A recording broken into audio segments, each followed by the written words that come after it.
Perfect. I told my daughter-in-law, Tiffany, when she announced that 25 members of her family were coming to spend Christmas at my house. I'm going on vacation. You all can do the cooking and cleaning. I am not the maid. Her face went pale as if she had seen a ghost. But what she didn't know was that the real surprise was just beginning. My name is Margaret. I am 66 years old, and for the last 5 years, I have been treated like the servant in my own home. It all started when my son Kevin married that woman. From the very first day, Tiffany decided I was her personal employee. Margaret, get me some coffee. Margaret, clean this up. Margaret, cook for my guests. And I, like a fool, always obeyed. I thought it was how I could keep my family together, but I had reached my limit. That Tuesday in December, Tiffany swept into my kitchen, as she always did, without knocking, with that fake smile I despised. She was wearing a ridiculously expensive red dress, undoubtedly paid for with my son's money. Her heels clicked against my ceramic tile like little hammers on my last nerve. "Margaret," she said, in that condescending tone she reserved for me, "I have marvelous news. My entire family is coming to spend Christmas here. It's only 25 people, only 25 people." As if that were a small number. As if I were a machine designed for cooking and cleaning. I saw the malice glinting in her eyes as she continued with her master plan. She settled into my kitchen chair, crossed her legs, and began to list them off as if reading a grocery list. "I've already spoken with my sister Valeria, my cousin Evelyn, my brother-in-law Marco, my uncle Alejandro. Everyone is coming. My nieces. And nephews will be here. My second cousins, Valeria's kids. It's going to be a perfect Christmas." She took a dramatic pause, expecting my usual panicked reaction. "Of course you'll handle everything. The food, the cleaning, serving the tables." Her words hit me like slaps. I remembered all the times I had prepared dinners for her friends while she took the credit. All the times I had cleaned up after her parties while she slept until noon. All the times I had been made invisible in my own house. "We'll need 3 turkeys at least," she continued, ignoring my silence. "And that chocolate silk pie you make too. Oh, and you'll have to decorate the entire house. I want it to look perfect for the Instagram photos." She waited for my typical, "Yes, Tiffany." But this time was different. This time, something inside me had shattered for good. I looked her directly in the eye with a calm that surprised even me. "Perfect," I repeated, watching her smile begin to falter. "It will be a perfect Christmas for you all, because I won't be here." The silence that followed was deafening. Tiffany blinked several times as if she hadn't heard correctly. Her mouth opened slightly, but no words came out. The clicking of her heels stopped abruptly. "What do you mean? You won't be here?" She finally managed to articulate, her voice trembling slightly. She sat up straighter in the chair, her perfect posture beginning to crumble. "Exactly what you heard. I'm going on vacation. You all can cook, clean, and serve yourselves. I am not your employee." I watched the color drain completely from her face. Her hands began to shake. The coffee cup she was holding clinked against its saucer. For the first time in 5 years, Tiffany was speechless. But Margaret," she stammered, "I already told everyone to come. It's all planned. You can't do this." "Of course I can. It's my house." Those 4 words landed like a bomb in the kitchen. Tiffany's jaw dropped, her face shifting from shock to indignation. She shot up from the chair, her heels clicking again, but this time with desperation. "This is ridiculous. Kevin is not going to allow this." "Kevin can have whatever opinion he likes, but the decision has been made." For the first time, I was in control. But what she didn't know, what none of them knew, was that my decision wasn't spontaneous.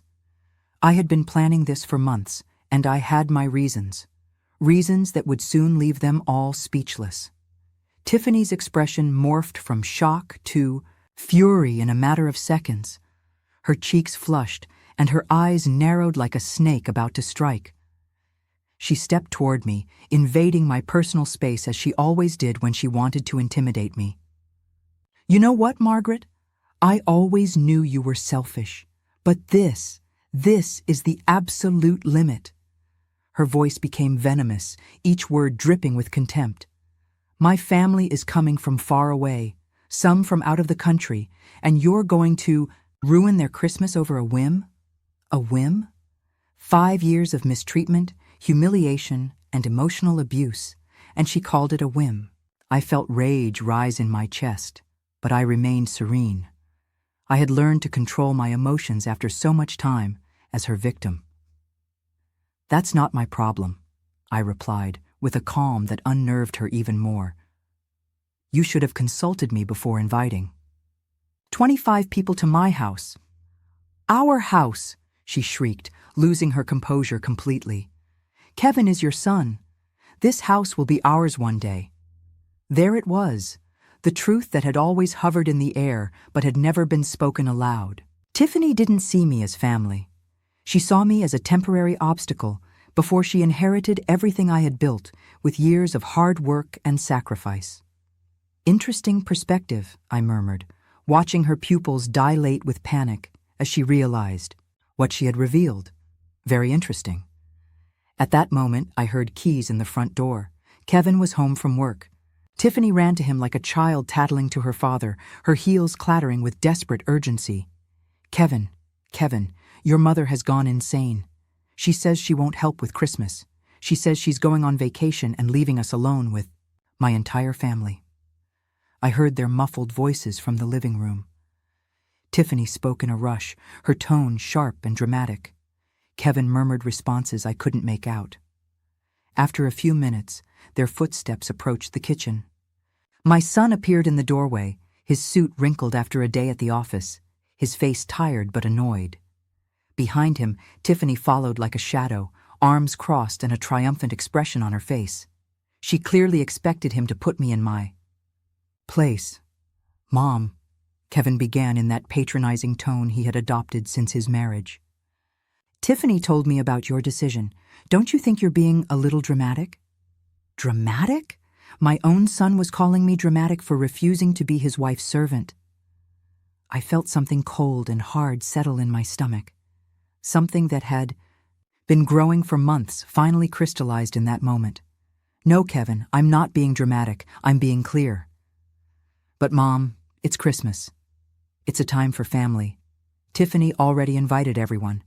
We can't cancel now." "I didn't say to cancel. I said I won't be here." Tiffany stepped forward, placing herself between Kevin and me like a human barrier. "See what I mean? She's become completely irrational. What will my family think? What am I going to tell them?" "Tell them the truth," I answered calmly. "That you assumed I would be your employee without consulting me, and that you were mistaken?" Kevin sighed deeply, running a hand through his hair as he did when he was frustrated. "Mom, be reasonable. You know, Tiffany can't cook for 25 people. By herself. And why not? I've cooked for her parties for years. It's time she learned." "But I work," Tiffany protested. "I can't take days off to cook. My career is important." Her career, a part-time position at a boutique. She had probably gotten through Kevin's connections. But of course, her career was more important than my time, my energy, my dignity. "Then, hire a caterer," I suggested with a sweet smile. "There are many excellent options in the city." "Catering costs a fortune," Kevin exclaimed.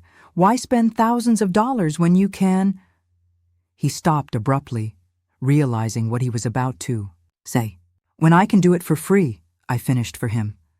"Like always, like the employee you think I am." The silence stretched between us like a widening crack. Tiffany and Kevin exchanged nervous glances. I could see the wheels turning in their heads, trying to find a way to manipulate me into giving in. "Look, Mom," Kevin said finally, adopting a softer tone. "I know you've been a bit sensitive lately. Maybe you're going through some hormonal changes." "Hormonal changes? Seriously?" He was reducing me to a hysterical menopausal woman. The fury I had been containing began to boil beneath the surface, but I managed to keep my voice steady. There is nothing hormonal about this, Kevin. This is about one very clear thing. Respect, and for 5 years, neither you nor your wife has shown me any. That's not true, Tiffany protested. We've always treated you well. You're part of the family. The part of the family that serves, cleans, and cooks while you two have fun. The part of the family that is never consulted but is always expected to obey. Kevin came closer, placing a hand on my shoulder as he used to do as a boy when he wanted something. But he was no longer the sweet child I had raised.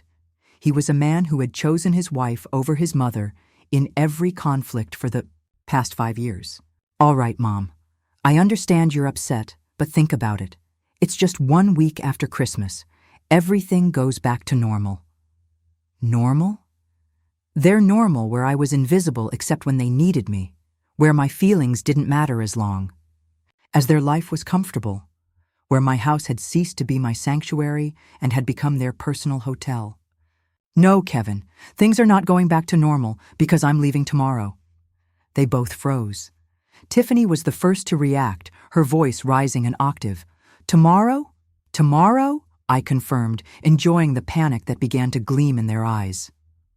I already have everything arranged.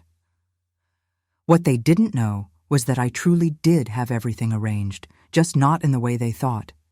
This is insane, Tiffany shrieked, her eyes wide as she paced my kitchen like a caged animal. You can't leave tomorrow. It's impossible. My family arrives in 3 days.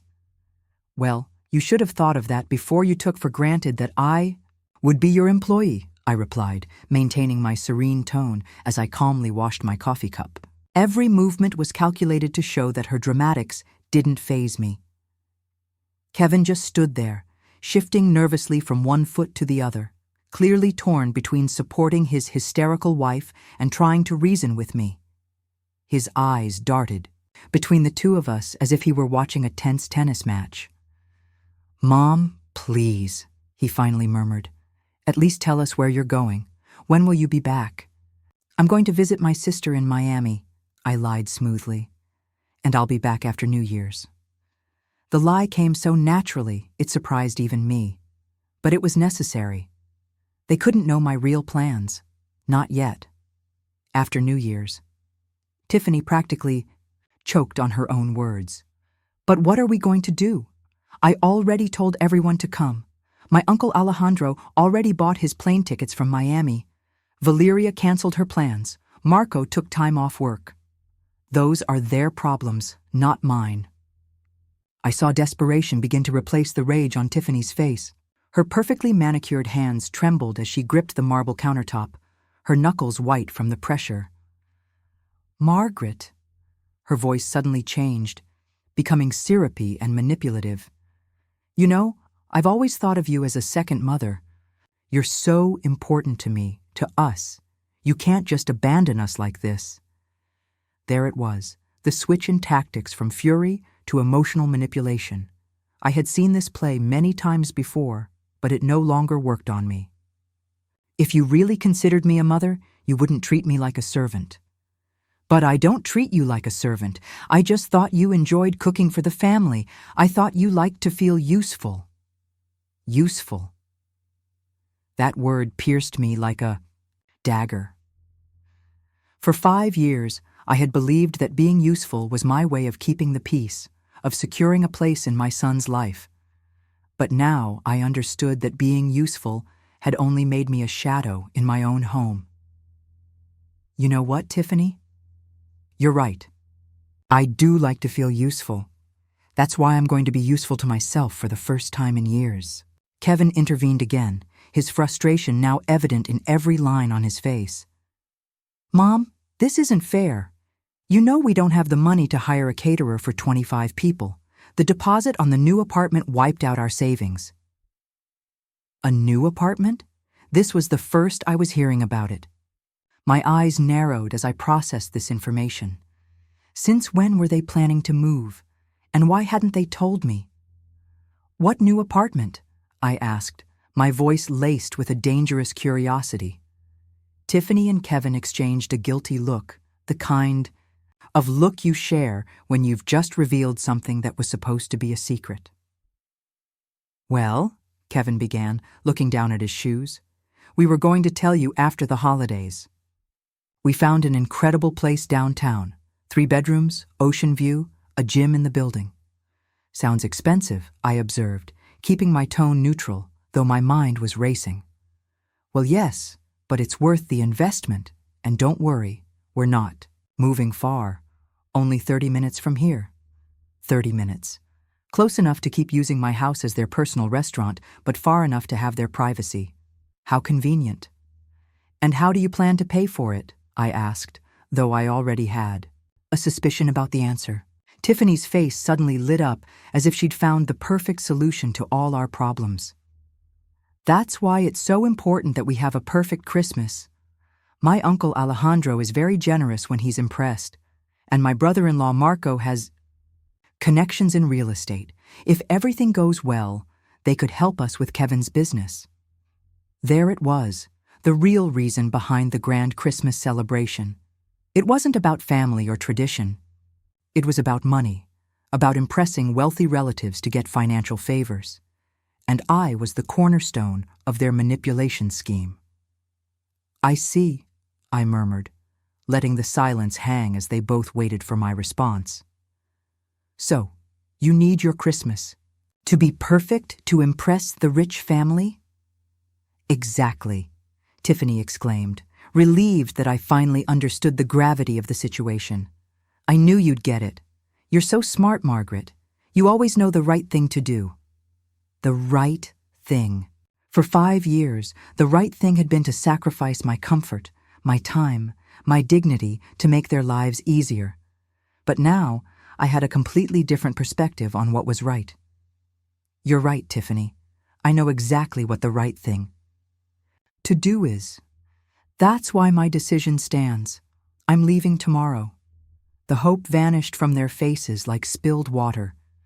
Tiffany began to breathe rapidly, on the verge of a panic attack. "You can't do this. You can't ruin our future over a tantrum." "It's not a tantrum. It's a well-thought-out decision.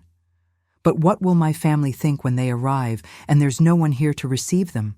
What will they think when they see there's no food prepared? They will think that their niece invited them without having the capacity to be a host, and they will be correct." Kevin stepped closer, his desperation now palpable. "Mom, please, if you really need a vacation, we can postpone it. After New Year's, you can go wherever you want. For as long as you want, we'll pay for your trip, the hotel, everything." They'd pay for my trip. With what money? I wondered if they had just said the apartment deposit left them with no savings. But it didn't matter. Their offer was 5 years. Too late. "The offer is tempting, Kevin, but my decision is made." "This is emotional blackmail," Tiffany burst out, her mask of sweetness finally falling away completely. "You're using our situation to manipulate us. Emotional blackmail." The words hung in the air like an unwitting confession. Because if I was engaging in emotional blackmail by refusing to be their free employee, what had they been doing for 5 years? "You know what emotional blackmail is, Tiffany? It's making me feel guilty every time I don't want to cook for your friends. It's telling me that a good mother-in-law always puts the family first when I refuse to clean up after your parties. It's assuming my plans don't matter because I'm retired and have nothing better to do." Every word was a bullet that hit its mark. I saw them both flinch slightly with each accusation because they knew it was true. All of it was true. "That's not the same thing," Tiffany stammered, but her voice had lost all its previous force. "You're right, it's not the same. Because what you two have done is much worse. You have taken my generosity for granted for years." The kitchen fell into a tense silence. I could hear the ticking of the wall clock, the hum of the refrigerator, Tiffany's ragged breathing. But what I could hear most clearly was the sound of my own approaching freedom. Because tomorrow everything would change, and they had no idea just how much. That night, while Tiffany and Kevin were still in the living room arguing in desperate whispers, I locked myself in my room and pulled out my laptop. It was time to set the second phase of my plan in motion. A plan that had been brewing for months, ever since I discovered something that changed my entire perspective on my dear daughter-in-law. 3 months earlier, while foolishly cleaning Kevin's home office, I had found a forgotten folder among his papers filled with bank statements, printed emails, and legal documents. At first, I thought they were work papers, but something caught my eye. Tiffany's name appeared again and again in transactions I didn't understand. That night, after they went to sleep, I returned to the office and reviewed everything meticulously. What I found chilled me to the bone. Tiffany had been spending money they didn't have, a lot of money. Credit cards in Kevin's name that he knew nothing about, personal loans using the house as collateral, and compulsive shopping sprees at luxury stores that added up to over $50,000 in debt. But that wasn't all.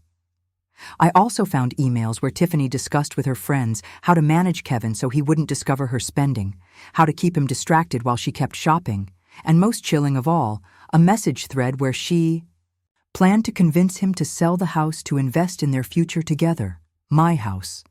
The house I had lived in for 30 years, the house I had paid for with my work, my savings, my sacrifices. Tiffany wanted Kevin to sell it to pay off her compulsive shopping debts. That night, I couldn't sleep. I stayed awake until dawn, processing the betrayal, the manipulation, the deceit. But along with the devastation, something else began to grow, a cold, calculated determination to protect myself. The next day, I began my own silent investigation. I hired a private detective, a discreet man my lawyer had recommended years ago. I asked him to track all of Tiffany's financial activities. What we discovered was even worse than I had imagined. Not only was she a compulsive spender, but she had also been lying about her job. Her important career at the boutique was part-time, and she was barely making minimum wage, but she had been telling Kevin she earned 3 times that amount. Where did the extra money for her personal expenses come from? The secret credit cards, of course. And there was more. Tiffany had been telling her relatives that we were much wealthier than we actually were. She had told them that Kevin had a thriving business, that I had a considerable fortune, that our house was worth twice its actual price. All lies to maintain her image as a successful, well-married woman. Now, as I looked at my laptop screen, in the quiet darkness of my room, I smiled for the first time in months, because I had taken steps they couldn't even imagine. First, I had moved all my savings to a new account at a different bank, an account Kevin knew nothing about and would never have access to. Then, I had consulted with my lawyer about how to protect the house's deed. It turned out there were very effective legal ways to ensure no one could force me to sell it. But my masterstroke had been to contact Tiffany's family directly. Not all of them, just the ones who really mattered. Her uncle Alejandro, the successful businessman from Miami. Her brother-in-law Marco, the real estate agent who was supposedly going to help them. And her sister Valeria, who worked in finance and had an impeccable reputation. I had sent them very polite emails introducing myself as Tiffany's concerned mother-in-law. I told them I was worried about the young couple's delicate financial situation and wanted to ask their advice on how to help. Of course, I had accidentally attached some of the most alarming bank statements I had found. The responses were immediate. Alejandro was furious at being deceived about Tiffany's real situation. Marco immediately canceled any plans for financial assistance. Valeria was so angry she threatened to come personally to sort out her younger sister's life. But the best part was that none of them had said anything to Tiffany yet. They were waiting for the Christmas gathering to confront her in person.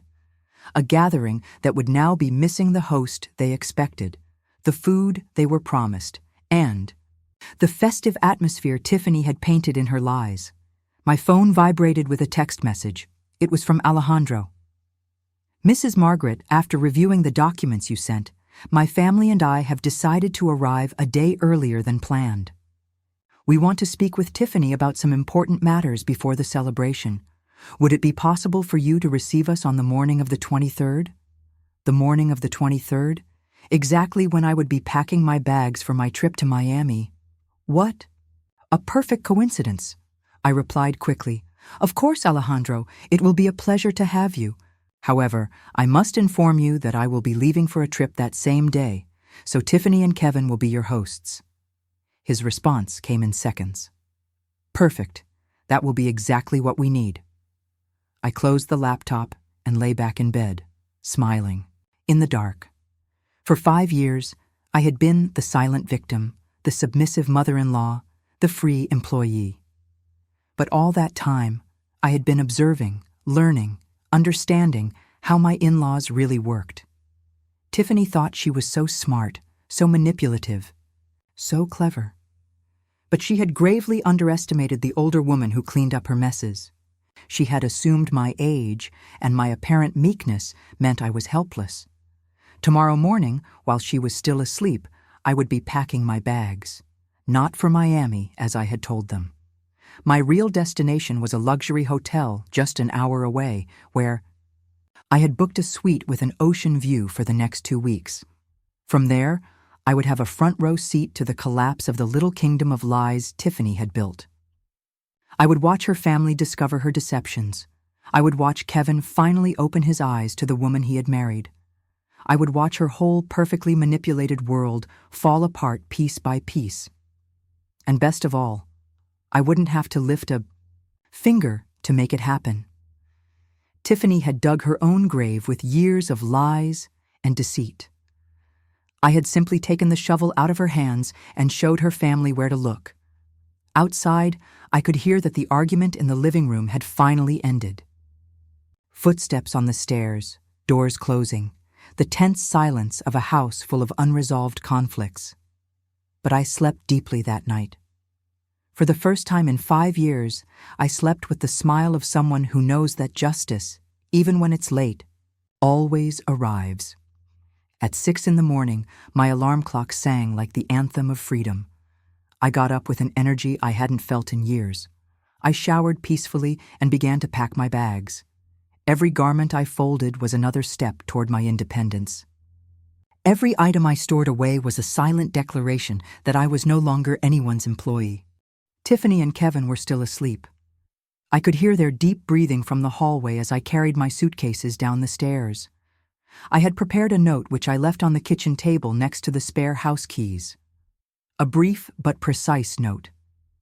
Have decided to leave early for my trip. The house is in your hands. Enjoy your perfect Christmas, Margaret. What the note didn't mention was that I had made a few additional preparations before leaving, like completely emptying the pantry and the refrigerator. After all, if they were going to host 25 people, they needed to learn to be responsible for buying food. I had also locked away all my good china, my elegant tablecloths, and my Christmas decorations in my bedroom. If they wanted to impress the rich family, they would have to get their own supplies. But my final touch had been to cancel the cleaning service that came twice a week, a service that I paid for, but for which Tiffany always took the credit for having a perfectly kept house. Starting today, she could experience what it really meant to keep a house clean on her own. The taxi arrived promptly at 7 a.m. As the driver loaded my bags, I took one last look at the house where I had lived for 3 decades. A house that had been my sanctuary, then my prison, and now would once again be my fortress. Because even though I was leaving temporarily, this was still my house, and I had every intention of reclaiming it completely. The hotel where I checked in was everything I had dreamed of during my years of forced domestic service. A spacious suite with an ocean view, 24-hour room service, and, most importantly, absolute silence. No one shouting for me from the kitchen. No one expecting me to appear with fresh coffee. No one assuming my time had no value. My phone started ringing at 10:47 in the morning.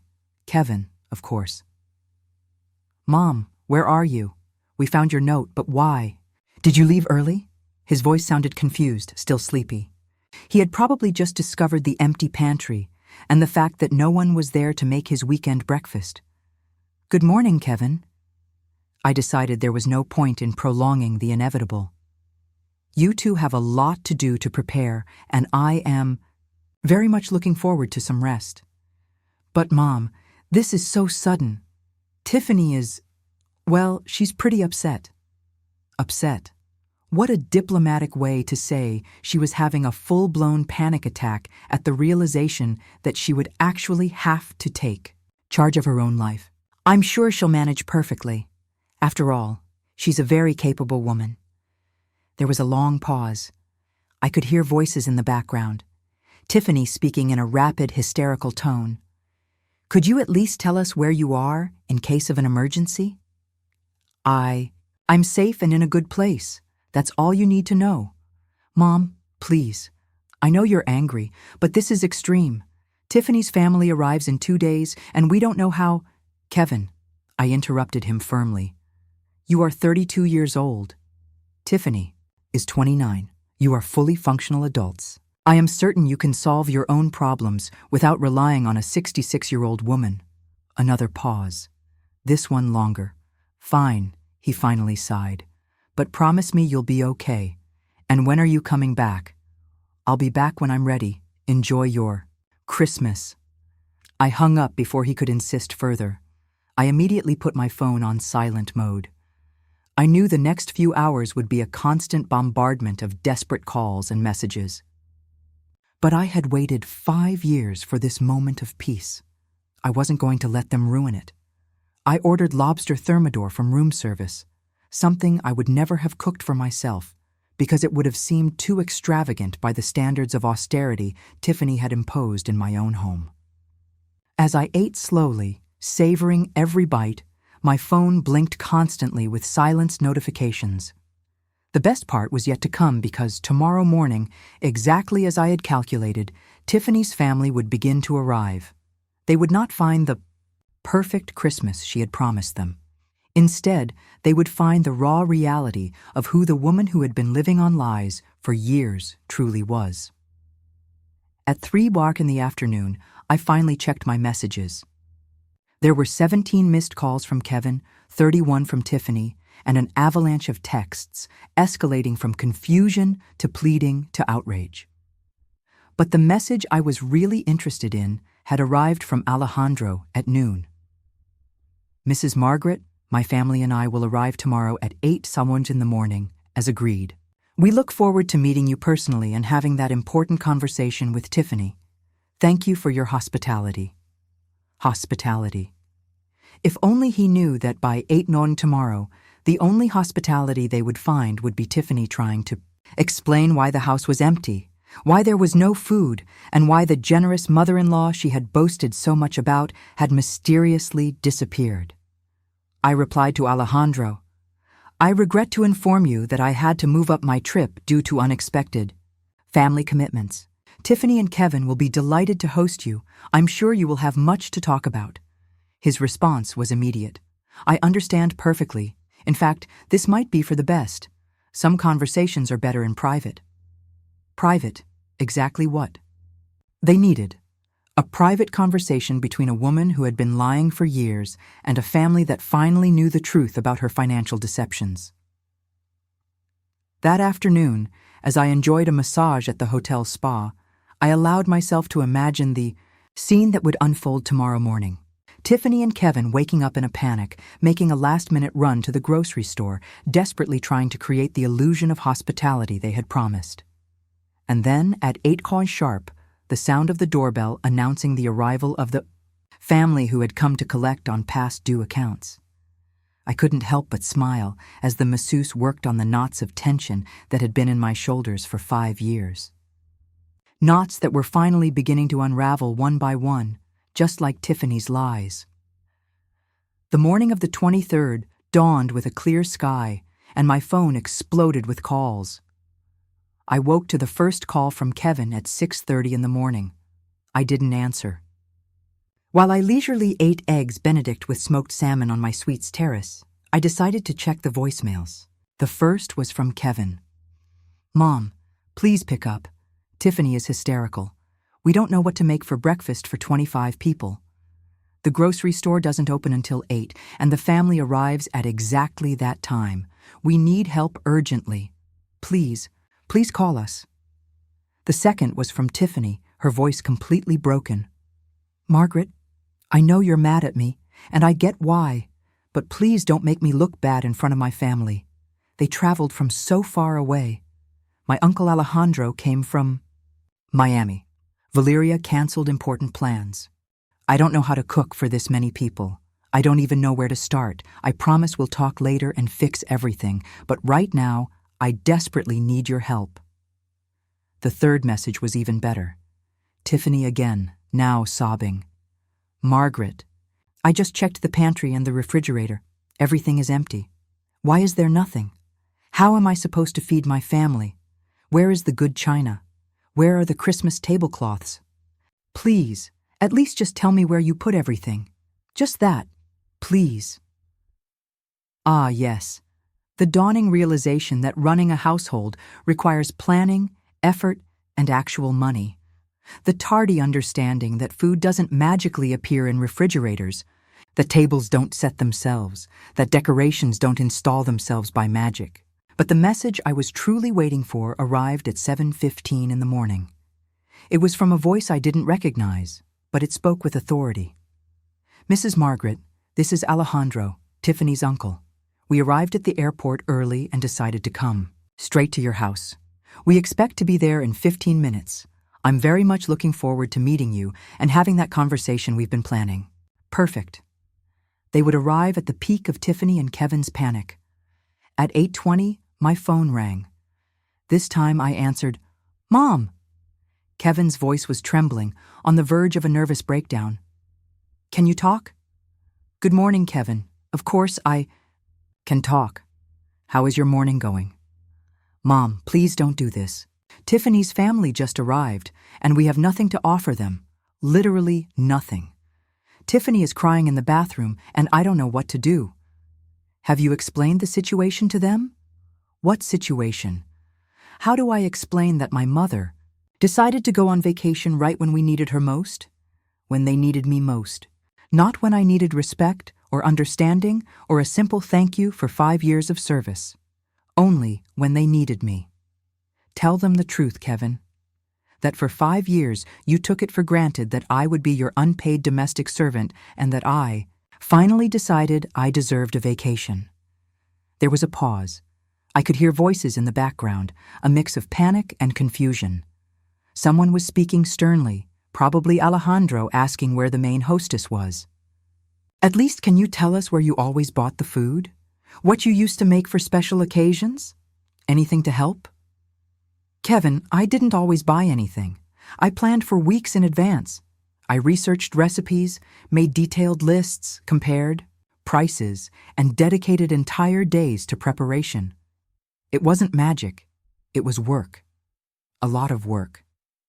The silence on the other end told me he was finally beginning to understand the magnitude of what he had ignored for years.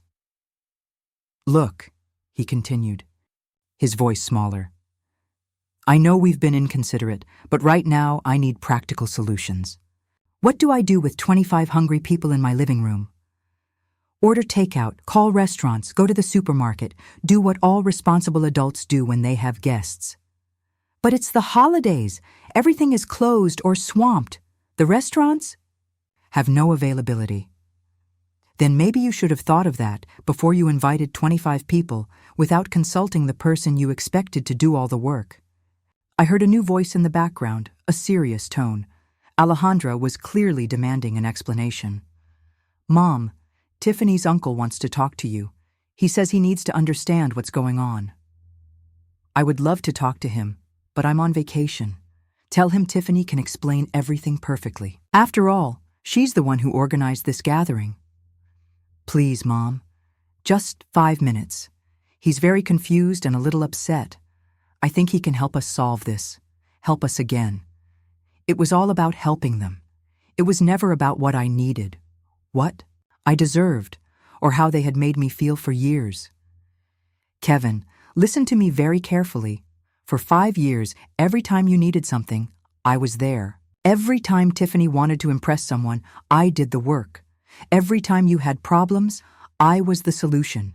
Today, For the first time in half a decade, you have to solve your own problems, and that is not my responsibility.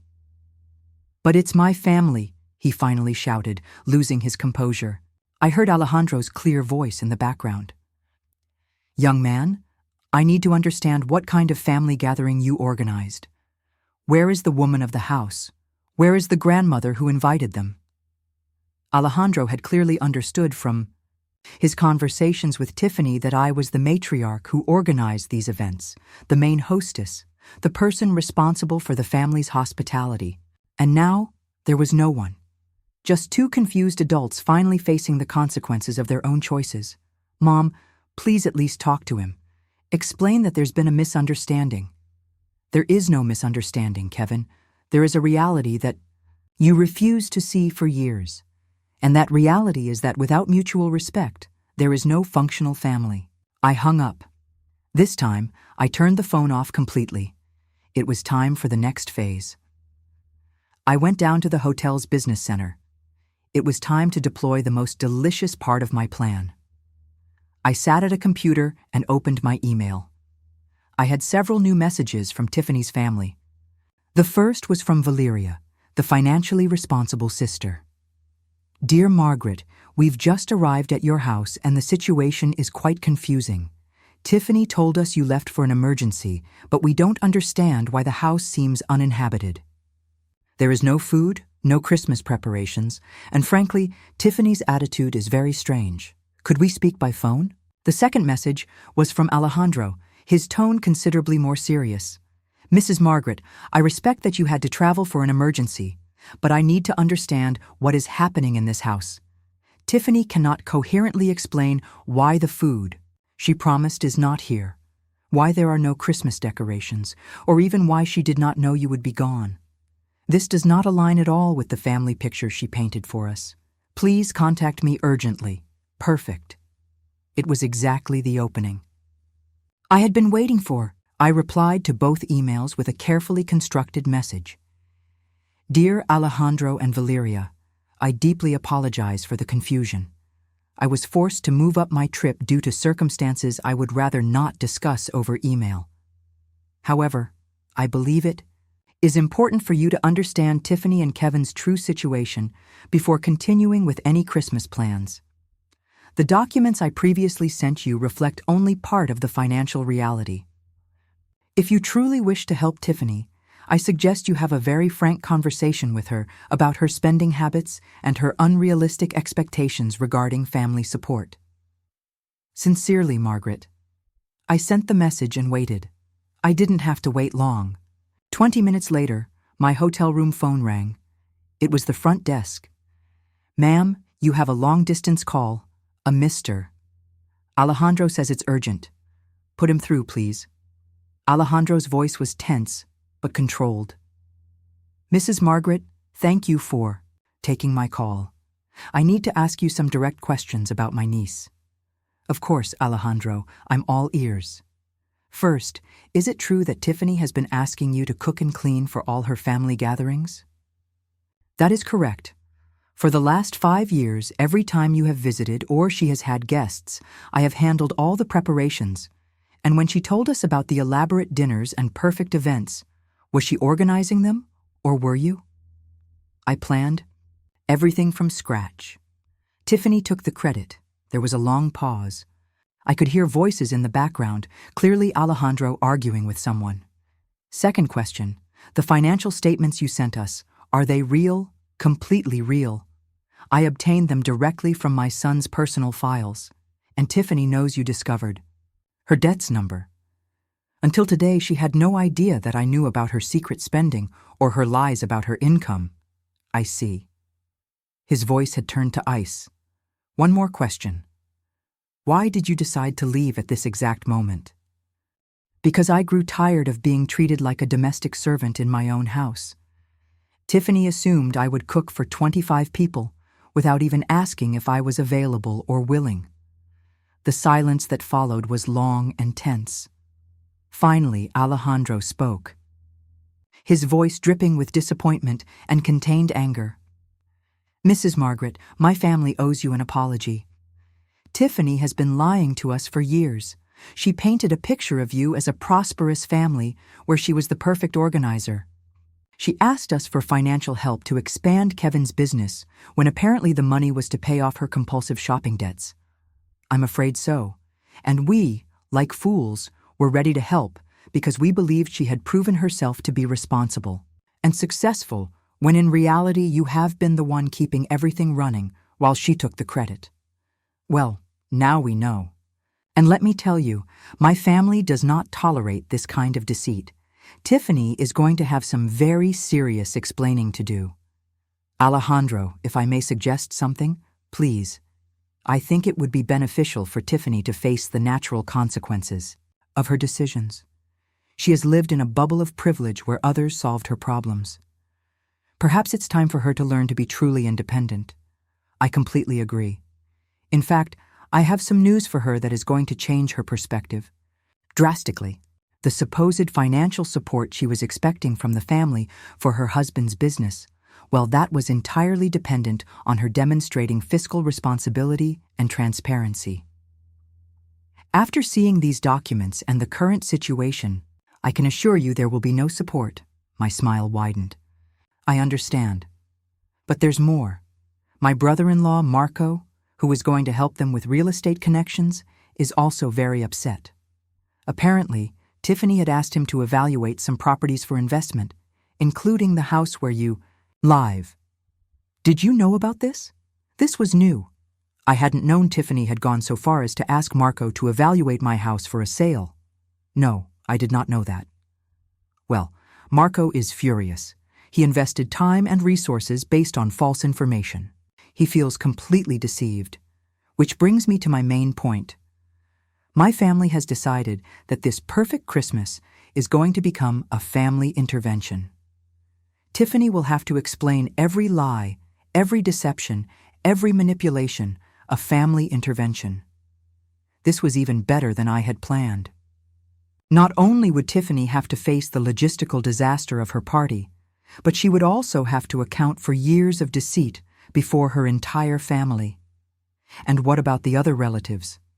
They are all aware of the situation now. For dinner, tonight, the whole family will know the truth about Tiffany. And does she know? Not yet, but she's about to. I could hear voices rising in the background. Things were clearly escalating at my house. Mrs. Margaret, I have to go deal with this situation, but I want you to know that my family respects you enormously for enduring this for so long and for having the dignity to walk away. Thank you. Alejandro, that means a great deal to me. One more thing. When you are ready to return, we hope to meet you properly. The real Margaret, not the employee Tiffany pretended you were. It will be a pleasure. I hung up and leaned back in my chair, feeling a deep, warm satisfaction. At my house, Tiffany's world of lies was crumbling piece by piece, exactly as I had planned. That evening, I hired a discreet car service to take me for a drive through my neighborhood just to observe from a safe distance. The scene I found surpassed my wildest expectations. There were several rental cars parked haphazardly, and multiple grocery bags were scattered on the front porch, clearly abandoned mid-crisis. It was like watching a telenovela in real time, only 1,000 times more satisfying. My phone vibrated. It was a text from Valeria. Mrs. Margaret, could you call me? I need to ask about additional documents. I called immediately. Mrs. Margaret, she said, her voice tense. I'm reviewing my sister's financial situation, and it's worse than we thought. I just discovered she has been using Kevin's name and credit, information to open accounts he doesn't know about. This could be considered identity fraud. This was new information. Does Kevin know? We just told him an hour ago. He's in shock. He keeps saying it must be a misunderstanding. Valeria, I have to ask something delicate. Did you know Tiffany told our family that you were considering making her the beneficiary of your will? The question hit me like a lightning bolt. What? Yes. She told us you were planning to leave her the house and a significant part of your savings. She used that as collateral for some of the loans she took out from family. The betrayal was even deeper than I had imagined. Valeria, I can assure you that is completely false. My will does not include Tiffany as a beneficiary of anything. I imagine so, but she used that story to borrow over $20,000 from some of our cousins in the States. $20,000 in debt that I was supposedly going to cover with my death. It was so twisted, so maliciously calculated. How is Tiffany reacting to all this? I asked. There was a long pause. She's in complete denial. She keeps insisting it's all a misunderstanding, that you're being vengeful because you felt left out of the Christmas plans. Of course, even when confronted with irrefutable evidence, Tiffany was still trying to play the victim at the Christmas celebration. Valeria laughed bitterly. What Christmas? Tiffany ordered pizza for 25 people because she didn't know how to cook anything else. We're eating off paper towels because she can't find the good plates. Instead of celebrating, we're having the most intense family showdown of our lives. Pizza for 25. The irony was delicious. What do you plan to do now? I asked. Some of us are. Leaving tomorrow. This isn't the family reunion we expected, but a few of us are staying to make sure she understands the consequences of her actions. All family loans are being called in immediately. The financial support for Kevin's business is gone, and we will be informing other family members to protect them from future manipulations. It was poetic justice. And Kevin, that's the saddest part. I think he truly knew nothing about her lies. He's devastated. My poor son. But I also knew this was the only way he would ever open his eyes. Valeria, there's one more thing you should know. When I return home, and I will return soon, I will be making some significant changes. Tiffany will no longer have free access to my house. There will be new rules, new boundaries, and new consequences for disrespect. That sounds perfect. It's time she learned to live in the real world. I hung up and asked the driver to take me back to the hotel. Tomorrow would be my triumphant return. The morning of December 24th dawned cold but bright. I packed my bags calmly and prepared for the final confrontation. Before leaving the hotel, I called my lawyer, Robert. I'm Margaret. Are all the documents we discussed ready? Perfectly ready, Margaret. The changes to the will are notarized. The amendment to the house deed is registered, and the new residency agreements are ready for your signature. Perfect. I'll see you in an hour at my house. Are you sure you want to do this on Christmas Eve? Robert, there is no more perfect time. It's time my family learned the true meaning of gratitude. The taxi dropped me off at 10 in the morning. I opened the door with my key, and the house fell silent. Margaret? Kevin's voice was incredulous, almost hopeful. Yes, I'm back. He appeared first, with deep, dark circles under his eyes. Behind him came Tiffany, a version I had never seen before. No makeup, wrinkled clothes, eyes swollen from crying. Then came the rest of her family. Alejandro, stern and imposing. Valeria, holding a folder of documents. Marco and Evelyn, their faces etched with disappointment. Mrs. Margaret, Alejandro said, extending a hand respectfully. It is an honor to finally meet you. We are deeply sorry to have met under these circumstances. The honor is mine, Alejandro. And don't worry, sometimes the truth needs to come out dramatically. Just then the doorbell rang. It was Robert, my lawyer. Robert, thank you for coming. I believe we're all ready for the conversation we've been postponing for years. Robert entered, his presence immediately adding a legal weight to the room. Good morning, he said professionally. I am Robert Miller, Mrs. Margaret's attorney. I understand there are some family and financial matters that require clarification. Tiffany grew even paler. Why is there a lawyer here? Because after 5 years of emotional abuse, financial manipulation, and a total lack of respect, I have decided I need legal protection, I replied with icy calm. Legal protection from what? Kevin asked, genuinely confused. From your wife's attempts to use my future death as collateral for loans? From her plans to convince you to sell my house to pay off her compulsive shopping debts? From her unauthorized use of your credit information? Need I continue? The silence was absolute. Tiffany slumped onto the sofa, finally understanding her. World of Lies had completely collapsed. "Robert," I said, "shall we proceed?" "Very well. First, the testament changes. Mrs. Margaret has amended her will to ensure that the ownership of this house can never be sold or mortgaged without her explicit consent, even after her death. The house will be transferred into a family trust that protects Kevin's interests but prohibits any financial speculation." Tiffany began to cry silently. Kevin looked shocked, but also for the first time genuinely ashamed. "Second," Robert continued, "the new terms of residency. Tiffany no longer has unrestricted access rights to this property. Any visit must be coordinated, in advance and approved by Mrs. Margaret." "What does that mean exactly?" Kevin asked, his voice trembling. "It means your wife can no longer walk into my house whenever she pleases, give orders about my food and my time, or assume I will be her domestic servant."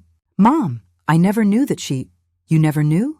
In 5 years you never noticed that every time you had guests, I did all the work while she took the credit? You never wondered why your wife never cooked or cleaned, but always talked about what a perfect hostess she was?" Kevin bowed his head, finally confronting years of willful blindness. Alejandro approached Tiffany, his voice heavy with paternal disappointment. "Tiffany, our family gave you opportunities, trust, and support based on lies. You made us unwitting accomplices in your disrespect toward a woman who deserved our admiration, not our contempt." "Uncle, I never wanted—" "You never wanted what? To lie about your income? To commit identity fraud? To promise inheritances that weren't yours to give? To treat your mother-in-law like a servant?" Tiffany had no answer. "There is one more thing," I continued, looking directly at Tiffany. "You will pay back every penny you borrowed using lies about my supposed inheritance. You will personally apologize to every family member you deceived, and you will learn to live within your actual means, not in the fantasy you built at my expense." "And if she doesn't?" Valeria asked. "Then she will face the appropriate legal consequences for identity fraud and fraudulent obtainment of credit," Robert finished, closing his briefcase. I addressed the entire family gathered in my living room. For 5 years, I sacrificed my dignity because I thought I was keeping the family together. But I learned something important. A family built on disrespect and manipulation is not a family at all. It is a toxic structure that hurts everyone involved. I looked specifically at Kevin. "Son, I love you, but you have to decide what kind of man you want to be. One who allows his wife to abuse his mother, or one who defends respect and honesty in his family." Finally, I looked at Tiffany and said, "You have to decide if you want to be a responsible adult who faces the consequences of her actions, or continue to be a manipulative child who expects others to solve the problems she creates." The clock struck noon on Christmas Eve. "Now," I said with a smile, "I had been saving for months. Those who wish to stay for a Christmas based on honesty, respect, and real gratitude are welcome. Those who prefer to continue living in fantasies and manipulations may leave." For the first time in 5 years, I was in total control of my house, my life, and my future. And I had never felt a freedom so sweet.